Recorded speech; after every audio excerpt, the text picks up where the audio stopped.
జనం తరపున liberation Congress party నుంచి గౌరవ కళ్యాణ్ గారిని నేను సూటిగా అడుగుతున్నాను. మీ పార్టీ 7 సిద్ధాంతాలను ప్రకటించింది. ఈ 7 సిద్ధాంతాలు మీరు పాటించారా, పాటిస్తున్నారా, పాటిస్తారా? ఉదాహరణకి మొదటి సిద్ధాంతం కులాలను కలిపే విధానం. కులాలను మీరు కలిపారా? పవన్ కళ్యాణ్ నాయుడు ఉండదు, పవన్ కళ్యాణ్ రెడ్డి ఉండదు, పవన్ కళ్యాణ్ రాయలు ఉండదు. కులం లేనివాండి. మీరు అధికారంలోకి రాకముందు ఏం మాట్లాడారనేది ఒకటైతే, అధికారంలోకి వచ్చాక, అవకాశం వచ్చాక, జనం ఓట్లు వేశాక మీరు చెప్పిన సిద్ధాంతాన్ని ఏమాత్రమైనా పాటించారా? మీ సొంత నియోజకవర్గం పిఠాపురంలో కుల బహిష్కరణ జరిగింది, సాంఘిక బహిష్కరణ జరిగింది. మీ జాతి కమ్యూనిటీ కాపుసు షెడ్యూల్ కాస్ట్ కమ్యూనిటీని బహిష్కరించి వెలివేస్తే వారు విడిపోతుంటే కలపడానికి మీరు ఎక్కడ ప్రయత్నం చేశారు? అదే పిఠాపురం నియోజకవర్గంలో చదువు నేర్పించాల్సిన ఒక బడి పంతులు కులం పేరు పెట్టి విద్యార్థుల్ని దూషిస్తే, వాళ్ళ మధ్య గొడవలు వచ్చి కొట్టుకుంటే మీరు కులాలను కలపాల్సింది పోయి కనీసం మీ నియోజకవర్గంలో జరుగుతున్నటువంటి విషయాలను కూడా స్వయంగా పరిశీలించడం కానీ, పిలిపించి మాట్లాడుకోవడం కానీ, మనం ఎదిగిన కులాలుగా ఎదుగుతున్నటువంటి కులాలకు ఎదిగే అవకాశం ఇవ్వాలి తప్ప వాటిని అణిచేయకూడదు, చిదిమేయకూడదు, అణిచిపెట్టకూడదు అని ఎక్కడైనా చెప్పారా? దాన్ని కలపడానికి ప్రయత్నం ఎక్కడైనా చేశారా? జరుగుతున్నటువంటి వారిని తేలిగ్గా తీసేసి కామెంట్స్ చేసి ఉపన్యాసాలలో మాట్లాడారే తప్ప అందులో ఉన్నటువంటి తీవ్రతను కానీ, దానికి గురైనటువంటి బాధితులను కానీ ఎక్కడైనా మీరు పట్టించుకున్నారా? అంతేకాదు, మీ కమ్యూనిటీ వారు చనిపోతే, కాల్పుల్లో చనిపోయినా, యాక్సిడెంట్లో చనిపోయినా మీరు వెళ్ళి పరామర్శించి లక్షల రూపాయలు సహాయం చేశారు. మీ వితరణకు సెల్యూట్. అయితే వేరే కమ్యూనిటీ చనిపోతే ఎవరికి మీరు రూపాయి ఇవ్వలే, కనీసం సీఎం రిలీఫ్ కూడా ఇప్పించలేదు, పలకరింపు కూడా లేదు. ఇది కులాలను కలిపే సిద్ధాంతమా? మీ రెండో సిద్ధాంతం మత ప్రస్తావన లేనటువంటి రాజకీయాలు. మీరు అధికారంలోకి వచ్చిన తర్వాత కరెక్ట్గా దానికి పూర్తిగా వ్యతిరేకంగా, ఆపోజిట్గా మీరు చేస్తున్న ప్రస్తావన నిరంతరం మతమే. పార్టీ గోడల మీద, పార్టీ రాజ్యాంగంలో మీరు రాసింది మత ప్రస్తావన లేని రాజకీయమని. కానీ మీరు అధికారంలో అడుగుపెట్టిన నాటి నుంచి నిరంతరం మీరు మాట్లాడేది మత ప్రస్తావనే. సాక్షాత్తు చట్టసభ అయినటువంటి అసెంబ్లీలో కూడా మీరు ఏం మాట్లాడతారంటే, అల్లా అని ఒకసారి అంటారు, ముస్లిం అని ఇంకోసారి అంటారు, జీసస్ అని ఒకసారి అంటారు, క్రిస్టియన్ అని ఒకసారి అంటారు, బుద్ధిస్ట్ అంటారు, సిక్ అంటారు. ఇదే వేరే ఇస్లాంకి జరిగిన, క్రిస్టియానిటీకి జరిగిన, జీసస్ క్రైస్ట్కి జరిగిన, మహమ్మద్ ప్రవక్తకి జరిగిన, అల్లాకి జరిగిన ఇలా ఉండేది కదా. నిరంతరం మతం గురించే మాట్లాడుతూ, మత ప్రస్తావనే చేస్తూ, మతాల మధ్య చిచ్చును రగిలిస్తూ, మతాల మధ్య విద్వేషాన్ని రగిలిస్తూ, ఒక రాజ్యాంగబద్ధమైనటువంటి పదవిలో ఉన్నటువంటి మీరు మతాల గురించి మాట్లాడటం అనేది మీరు చేసినటువంటి ప్రమాణ స్వీకారానికి విరుద్ధమే కాకుండా రాజ్యాంగ రక్షణకు కూడా విరుద్ధంగా, మీ పార్టీ రాజ్యాంగానికి విరుద్ధంగా మీరు పనిచేస్తూ ఉన్నారు.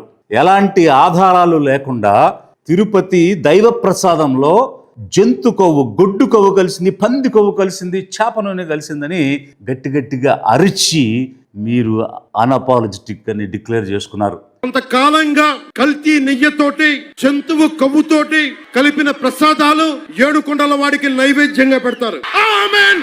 అన్అపాలజెటిక్ సనాతని హిందూ. ఎక్కడుంది ఆధారం? సైన్స్ ఏం చెప్పింది? ఎలాంటి కొలెస్ట్రాల్ లేదని చెప్పింది. కనీసం దానిలో గొడ్డు కొవ్వు లేదు, పంది కొవ్వు లేదు, చేప నూనె లేదు, కనీసం నెయ్యి కూడా కొలవదగినంత సాంద్రతలో లేదని చెప్పినటువంటి దాని గురించి మీరు ఏకంగా లక్షల లడ్డూలు ల్యాడ్తో, చాలోతో పంపించేశారని చెప్పేసి మీరు చెప్పేశారు. ఎంత బాధ్యతారహితమైనటువంటి విధానం ఇది! ఒక బాధ్యత కలిగినటువంటి పదవిలో ఉన్న మంత్రిగా మీరు మతాల గురించి ఎవరైనా మాట్లాడితే తప్పు అని చెప్పాల్సిన మంత్రిగా ఉండి మీరు మతాల మధ్య చిచ్చు పెడుతూ, మీ పార్టీ సిద్ధాంతానికి వ్యతిరేకంగా ఒక పార్టీ అధ్యక్షుడు పనిచేస్తున్నారని అంటే మీరుగాక ఇంకొక ఉదాహరణ ఎవరైనా ఈ దేశంలో ఉంటారా? గ్రహించాలి ప్రజలు. మూడవది భాషలకు సంబంధించి, నాలుగవది సంస్కృతికి సంబంధించి, అంటే భాషా సంస్కృతుల్ని కాపాడతాం అనేటువంటి 2 సిద్ధాంతాలు పెట్టారు. మీరు అధికారంలోకి రాకముందు హిందీ ఆధిపత్యం ఏంటి, ఉత్తరాది ఆధిపత్యం ఏంటి, ఎందుకు ఎందుకు ఎందుకు అని అరవటమే కాదు, ఇంచుమించు రంకెలు వేసినట్టుగా మీరు మాట్లాడి ఈరోజు అధికారంలోకి వచ్చాక మీరు హిందీని ఎందుకు యాక్సెప్ట్ చేయకూడదు, మీ చంద్రబాబు మీరు కలిసి తప్పేంటి అని ఎదురుదాడి చేస్తున్నారు. మాట్లాడితే హిందీని మీరు రుద్దుతున్నారు, సౌత్లు దక్షిణాదిని అంటారు. అన్ని దేశ భాషలే కదా. అసలు మనకంటూ ఒక భాష ఉంది, అది ఈ native language. Telugu is our native language. దేశ భాషలందు తెలుగు లెస్స అంటారు. It's Italian of the east అనేటువంటి ప్రస్తుతి ఉంది. అలాంటి ఒక తెలుగు భాష మనకు ఉండగా మరొక ఇండియన్ లాంగ్వేజ్ మనకెందుకు? అసలు హిందీ వల్ల ఏమిటి ప్రయోజనం? ఏ విధంగా తెలుగు కంటే హిందీ గొప్ప? అసలు ఆ సంస్కృతం వల్ల తెలుగు భాష సంకరణం చెంది స్వచ్ఛతను కోల్పోతున్నటువంటి సమయంలో మన భాషను సంస్కృతిని కాపాడాల్సినటువంటి మీరు తెలుగు జాతి కోసం, తెలుగు రాష్ట్రాల కోసం అధికారం వచ్చాక ఏ విధంగా చేశారు? మీరు ఏం కాపాడారు? మీరు కాపాడకపోగా తాకట్టు పెట్టే ప్రయత్నం, తెలుగు జాతి ఆత్మ గౌరవాన్ని తాకట్టు పెట్టే ప్రయత్నం చేయలేదా? ఇక 5వ అంశం మీరు మాట్లాడింది ప్రాంతీయతను కాపాడుతూ జాతీయత అనేటువంటిది చెప్పారు. ఏం ప్రాంతీయతను మీరు కాపాడారు? తెలుగు రాష్ట్రాలు ఉన్నాయి, తెలుగు మాట్లాడేటువంటి రాష్ట్రాలు, వాటి ప్రయోజనాలు ఏమైనా మీరు కాపాడారా? మిగిలినటువంటి దక్షిణ రాష్ట్రాల సంగతి పక్కన పెడితే కనీసం తెలుగు వారి గురించి ఏం చేశారు మీరు? విభజన చట్టంలో అనేక రకాలైనటువంటి హామీలు అటు తెలంగాణకి ఇటు ఆంధ్రప్రదేశ్కి ఇస్తామని చెప్పున్నారు. ప్రత్యేక హోదా మాట్లాడారా మీరేమైనా? దుగ్గరాజపట్నం పోర్టు మీరేమైనా మాట్లాడారా? హైదరాబాద్కి విజయవాడ క్యాపిటల్కి మధ్య ఒక ఎక్స్ప్రెస్ వే వెంటనే నిర్మిస్తామని చెప్పారు. 12 సంవత్సరాలైంది, ఇంతవరకు అతిగతి లేదు. ఈ 2 రాష్ట్రాల మధ్య హైదరాబాద్ని విజయవాడని లింక్ చేస్తూ LRTS light rails transport system పెడతామని చెప్పారు. కనీసం దానికి సంబంధించిన ఊసు ప్రస్తావన ఒక్క బడ్జెట్లో లేదు, దాని గురించి మాట్లాడింది లేదు. మీరు అధికారంలో ఉండి కేంద్రంలోనూ రాష్ట్రంలోనూ చట్టంలో చేసినటువంటివి, పార్లమెంట్ సాక్షిగా ఆమోదించినటువంటి అంశాల గురించి ఏనాడైనా మీరు ప్రస్తావన చేశారా? కనీసం మా తెలుగు రాష్ట్రాలకి ఇది రావాల్సి ఉంది, ఇవ్వండి అని చెప్పి కనీసం ప్రధానమంత్రిని కలిసి ఒక పిటిషన్ అయినా మీరు ఇచ్చారా? ఏం ప్రాంతీయతను మీరు కాపాడుతూ ఉన్నారు? పైగా ఒకవైపు జనాభా ప్రాతిపదిక మీద పార్లమెంటరీ కాన్స్టిట్యుయెన్సీస్ని డీలిమిటేషన్ చేస్తామని రాబోయేటువంటి రోజుల్లో 2026లో జరగాల్సింది సెన్సస్ అయిన తర్వాత చేస్తామని చెప్తూ ఉంటే, ఒకవేళ దాని ప్రాతిపదికన గనక కాన్స్టిట్యుయెన్సీస్ డీలిమిటేషన్ గనక జరిగితే హిందీ బెల్ట్ లో ఉత్తర భారత రాష్ట్రాలలో అనేకంగా జనాభా పెరిగిపోయింది. దక్షిణ రాష్ట్రాలు అప్పుడు ఇచ్చినటువంటి పిలుపుని తీసుకుని, అప్పుడు భారత ప్రభుత్వం ఇచ్చినటువంటి నియమాలను తీసుకుని పాపులేషన్ తగ్గించుకుని అభివృద్ధి మీద కేంద్రీకరణ చేయడం వల్ల ఈరోజు దక్షిణ భారతదేశాల్లో జనాభా తగ్గింది. జనాభా ప్రకారంగా పార్లమెంటరీ కాన్స్టిట్యున్సీలు ఇస్తే తెలుగు రాష్ట్రాలే కాదు, తమిళనాడు, కర్ణాటక, కేరళ, పాండిచ్చేరి నష్టపోతాయి. అలాంటి పరిస్థితిలో మీరు ఈ సౌత్ ఇండియా నుంచి వచ్చినటువంటి ఒక వెల్ నోన్ ఫిల్మ్ యాక్టర్గా కనీసం ఈ రాష్ట్రాల ప్రయోజనాల కోసం అలా చేయొద్దు, మేము 20% ప్రాతినిధ్యం పార్లమెంట్లో కలిగి ఉన్నాం, మీరు ఏ విధంగా చేసినా మా 20% మాత్రం తగ్గకుండా చూడండి అని కనీసం ఒక రిప్రజెంటేషన్ అయినా మీ పార్టీ నుంచి ప్రాంతీయ ప్రయోజనాల కోసం చేశారా? మాట్లాడారా? ఎక్కడైనా మీ వాయిస్ ఇచ్చారా? ఏమీ లేదు. కానీ సిద్ధాంతం అని చెప్పి గొప్పగా మీ పార్టీ రాజ్యాంగంలో రాశారు. కొత్తగా ఇస్తానన్న కడప స్టీల్ ప్లాంట్ సంగతి దేవుడు ఎరుగు.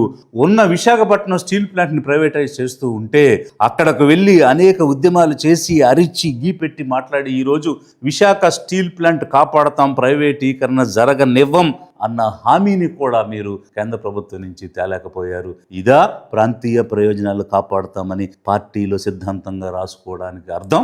ఇక మీరు ప్రకటించినటువంటి 6వ సిద్ధాంతం అవినీతిపై రాజీ లేనిటువంటి పోరాటం చేస్తున్నారా? మీరు అవినీతిని అరికట్టే ప్రయత్నాలు ఏమైనా చేస్తున్నారా? రాజీ లేని పోరాటం చేస్తున్నారా? మీ నాయకులే ఎమ్మెల్యేలుగా ఉన్నవాళ్ళు, అనుచర నాయకత్వంగా ఉన్నవాళ్ళు ఇసుకను తవ్వుతున్నారు, మట్టి తవ్వుతున్నారు, మద్యంలో అవినీతి చేస్తున్నారు. ఎక్కడైనా ఆపే ప్రయత్నం చేశారా? చేయకపోగా మీరే అవినీతిని ప్రోత్సహిస్తున్నారు అనడానికి మీరు నటించినటువంటి సినిమాలకు అత్యధిక ధరలు పెట్టి పేదల సొమ్ముని పేదల కడుపు కట్టి దోచుకుని కోట్లు సంపాదించుకునే ప్రయత్నం చేశారు. అంతేకాదు పక్కనున్నటువంటి రాష్ట్రంలో ఒక ఎంపీగా గెలిచి ఈరోజు మంత్రిగా ఉన్నటువంటి మీలాంటి సినిమా యాక్టర్ సురేష్ గోపి గారు, వారు నేను మంత్రి అయిన తర్వాత సినిమాలు చేసుకునే అవకాశం నాకు లేకుండా పోయింది, నేను ఎంతో కొంత సినిమా యాక్టర్ ఉన్నప్పుడు సంపాదించుకునేవాడిని, కాబట్టి నాకు మంత్రి పదవి తీసేయండి, నేను సినిమాల్లోకి వెళ్ళి సంపాదించుకోవాలి, ఎందుకంటే నా పిల్లలు ఇంకా సెటిల్ అవ్వలేదని వారు చెప్పారు. అంటే దాని അർത്ഥം ఏంటి? എനിക്ക് സിനിമ തുടരണം, ഒരു മന്ത്രിയായാലും വലിയ ബുദ്ധിമുട്ടാണ്. ഒപ്പം എന്നെ ആ വരുമാനത്തിൽ വിശ്വസിക്കുന്ന കുറച്ച് ആൾക്കാർ.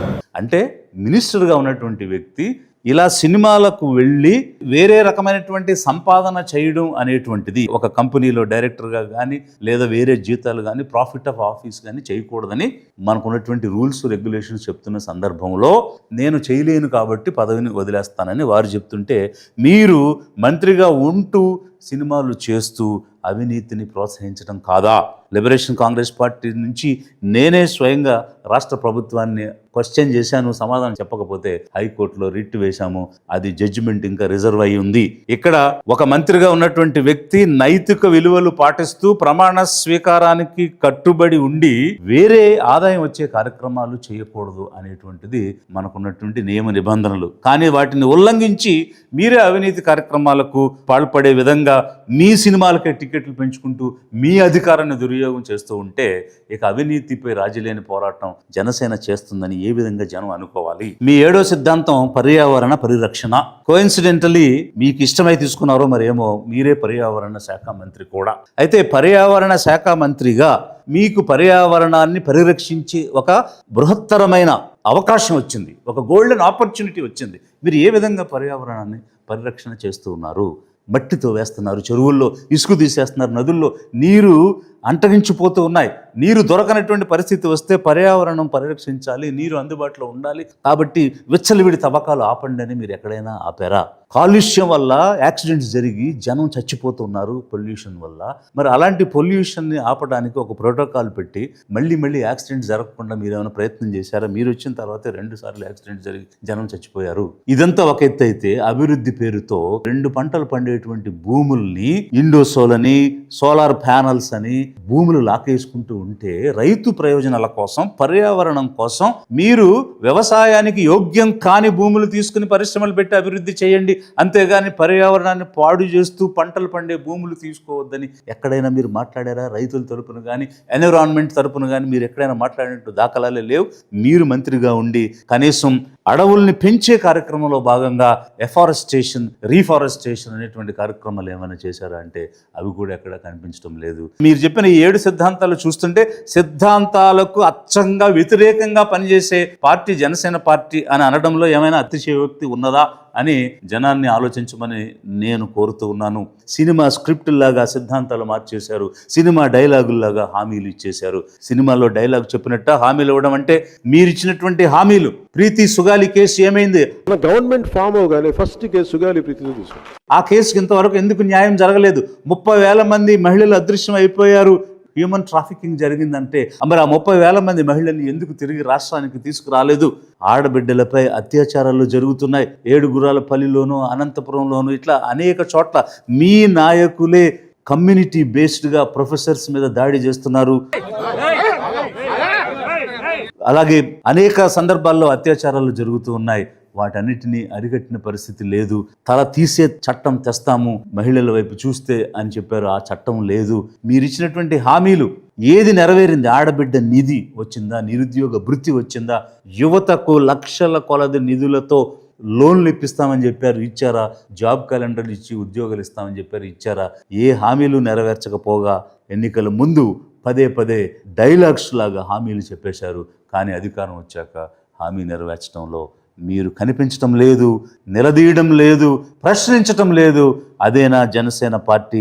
ఎస్సీ, ఎస్టీ, ఓబీసీ, మైనారిటీ ఈ పేదల ఓట్లన్నీ వేయించుకుని ఇన్ని సిద్ధాంతాలు చెప్పి వీరందరినీ వాడుకోవటమే తప్ప మీరు వీరి కోసం ఏమైనా చేశారా? వ్యక్తిగత ప్రయోజనాలకు జనసేన పార్టీని మీరు వాడుతున్నారా?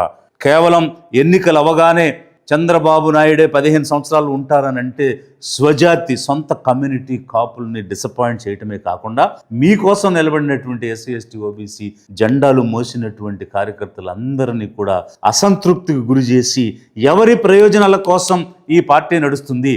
పార్టీ జాతి ప్రయోజనాల కోసమా, జనం ప్రయోజనాల కోసమా, లేక ఒక చంద్రబాబు నాయుడు ప్రయోజనాల కోసమా జనసేన నడుస్తుంది అనేది ఈరోజు రాష్ట్ర వ్యాప్తంగా జరుగుతున్న చర్చ, ఎదురవుతున్నటువంటి ప్రశ్నలు. అందుకే అధిక జన పేదలు ఆలోచించాలి. లిబరేషన్ కాంగ్రెస్ పార్టీ నుంచి రాష్ట్ర ప్రజలను కోరుతూ ఉన్నాను, ఏ పార్టీ ఏ రకమైన హామీలు ఇచ్చి ఈరోజు ఓట్లు వేయించుకుని అధికారంలోకి వచ్చింది, తీరా అధికారంలోకి వచ్చాక హామీల గురించి మర్చిపోయి దోచుకునేటువంటి పని, దోపిడీ చేసేటువంటి పరిస్థితి మనం రాష్ట్రంలో చూస్తున్నాం. అందుకే మన ఓటు, మన నాయకత్వం, మన అధికారం అన్న దిశలో ఆలోచించండి. మన ఓటుని మనలో నుంచి వచ్చిన నాయకత్వానికి వేసుకుని మనం అధికారంలోకి ఎలా రావాలి అని ఆలోచన చేయమని అధిక జనులను కోరుతూ ఉన్నాను.